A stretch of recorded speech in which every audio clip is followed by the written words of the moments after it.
आप सभी को प्रभु यीशु मसीह के नाम में जय मसीह की, परमेश्वर के नाम की स्तुति और महिमा हो। एक और नए वीडियो के माध्यम से मैं आप सभी के समीप में हूँ। दोस्तों, आज के समय में बहुत सारे ऐसे मसीह विश्वासी लोग हैं जिन्होंने बपतिस्मा ले लिया है, लेकिन उसके बाद भी आज भी वो नशे की आदत में हैं।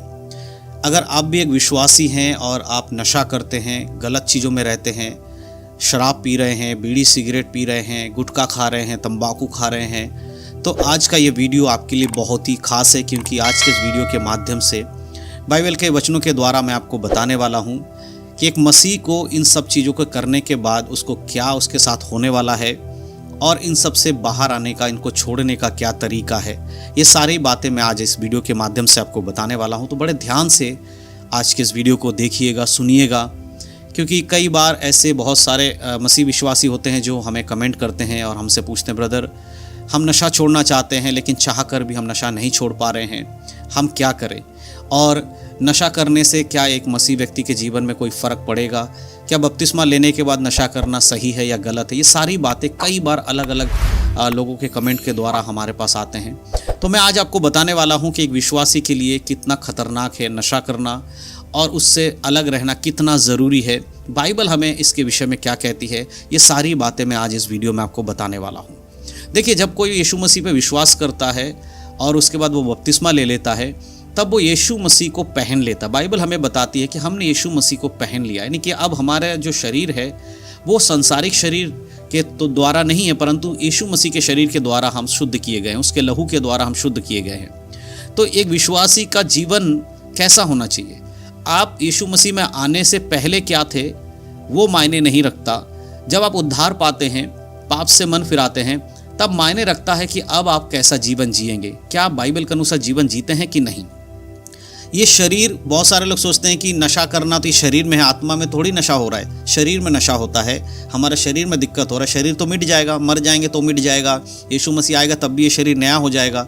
तो ये सोचकर बहुत सारे लोग सोचते हैं कि चलो नशा कर रहे हैं तो शरीर में जा रहा है। लेकिन मैं आपको एक बात बताना चाहता हूँ, जिस प्रकार आपका आत्मा का उद्धार हुआ, उसी प्रकार आपका शरीर को भी परमेश्वर ने संसार से अलग किया। बपतिस्मा लेने के बाद हम अपने शरीर को संसारिक बातों में मार देते हैं। बपतिस्मा का अर्थ यही होता है कि आप पानी में जब गाड़े जाते, इसका अर्थ है कि जैसे एक मुर्दे को ज़मीन में दफनाया जाता है, उसके बाद वो मुर्दा कभी भी संसारिक बातों में मन नहीं लगा सकता। उसी प्रकार जब आप बपतिस्मा ले लेते हो तो संसारिक बातों में आप चीज़ों को नहीं कर सकते हैं। एक वचन मैं आपके लिए पढ़ना चाहता हूँ, ध्यान से सुनिएगा। हम पढ़ेंगे पहला कुरिन्थियों की पत्री, उसका 3 अध्याय के 16 आयत। यहाँ पर लिखा है, क्या तुम नहीं जानते कि तुम परमेश्वर का मंदिर हो और परमेश्वर का आत्मा तुम में वास करता है? यहाँ पर प्रेरित पौलुस कुरिन्थ के लोगों को लिख रहा है, क्या तुम्हें नहीं मालूम, तुम्हारे शरीर में जो तुम पाप करते हो, क्या तुम नहीं जानते हो कि तुम्हारा शरीर ही अब परमेश्वर का मंदिर है? अब परमेश्वर कहाँ वास करना चाहते हैं? हर एक विश्वासी के शरीर के अंदर, हृदय के अंदर। वचन कहाँ रहेगा? आपके शरीर में, हृदय में वचन रहेगा, आपकी बुद्धि में वचन रहेगा। और ये शरीर अब क्या है? अब संसारिक बातों का घर नहीं है, ये परमेश्वर का जो मंदिर बन चुका है। आप सोचकर आप देखिए कि जब आप गुटखा खाते हैं तो आप उस मंदिर को गंदा कर रहे हैं। जब आप बीड़ी पी रहे हैं आप उस मंदिर को गंदा कर रहे हैं। तो क्या आप परमेश्वर के उस मंदिर को नष्ट नहीं कर रहे हो? जो व्यक्ति नशे की आदत में है, जो मसीह में होने के बाद भी नशा कर रहा है, मैं आज जो भी वचन बोल रहा हूँ, जो भी बातें बोल रहा हूँ, मैं उन लोगों के लिए बोल रहा हूँ जो यीशु मसीह पर विश्वास करते हैं, जिनका बपतिस्मा हो चुका है, जो यीशु मसीह को उद्धारकर्ता के रूप में मान चुके हैं। ये वीडियो उन लोगों के लिए खासकर है।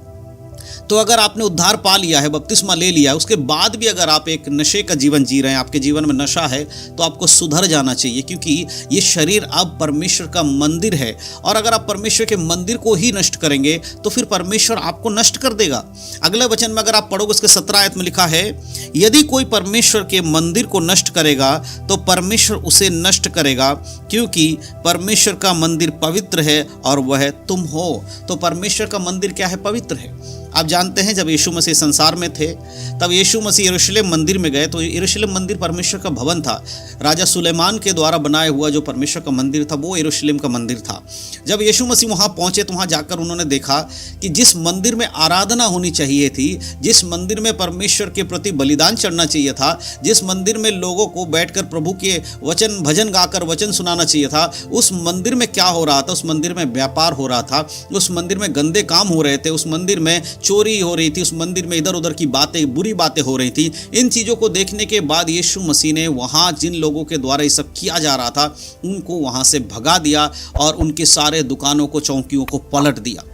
उसी प्रकार आज जिस मंदिर के अंदर, जिस शरीर के अंदर आपको बाइबल का वचन होना चाहिए, जिस शरीर के अंदर परमेश्वर के बातें होनी चाहिए, जिस मुंह के द्वारा आपको परमेश्वर को महिमा देना चाहिए, जिन आंखों के द्वारा आप यीशु मसीह को देखने वाले हैं, उसके द्वारा क्या हो रहा है? उस शरीर में आज गुटखा, बीड़ी, तंबाकू भरा जा रहा है। उस मुंह के द्वारा जिससे प्रभु को महिमा देते हो, उस मुंह से गाली, चुगली, निंदा और झूठ बोलना, पाप करना, ये सब हो रहा है। जिस शरीर के अंगों से प्रभु को महिमा देना चाहिए था, आज उन शरीरों के अंगों से आप अपने जीवन के बुरे कामों को कर रहे हो।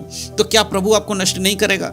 जिस प्रकार से परमेश्वर ने उस यरूशलेम में से लोगों को निकाल के मंदिर में से फेंका, उनके सब कुछ तोड़ दिया, उसी प्रकार से एक दिन जब इस संसार में परमेश्वर न्याय करेगा, यीशु मसीह संसार का न्याय करेगा, तब आपका ये पाप जो आज आप बीड़ी, सिगरेट, तंबाकू को लेकर कर रहे हो, इसके लिए आपको सजा दी जाएगी और आपको उठाकर नरक में फेंक दिया जाएगा, आपके शरीर को नष्ट कर दिया जाएगा। मेरे प्रियो, आज अपने आप को जांचिए। अब इससे बाहर आने का तरीका क्या है? अब आपने सुन लिया कि आपके साथ क्या होगा। जो व्यक्ति परमेश्वर के मंदिर को नष्ट करेगा, परमेश्वर उसे नष्ट कर देगा। आप स्वर्ग जाने की तैयारी करो, लेकिन आप तो नरक में डाल दिए जाओगे। तो अब इनसे बचना कैसे है? बीड़ी, सिगरेट, तंबाकू से बचना कैसे है? देखिए, सबसे पहली चीज कि ये शरीर की ज़रूरतें हैं, तो अपने शरीर को आप सुधारिए।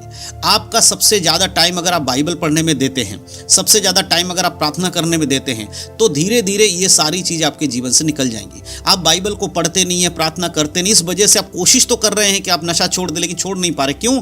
क्योंकि जो सामर्थ आपको मिलना चाहिए नशा छोड़ने के लिए, जो परमेश्वर के आत्मा का सामर्थ आपको चाहिए, वो बाइबल पढ़ने से और प्रार्थना करने से ही आपके पास आएगा। और ये दो काम आप करते नहीं हो, इसलिए आपको सामर्थ मिलता नहीं है। कोशिश तो आप करते हो कि इन चीज़ों से बाहर आ जाऊं, लेकिन आप आ नहीं पाते हो।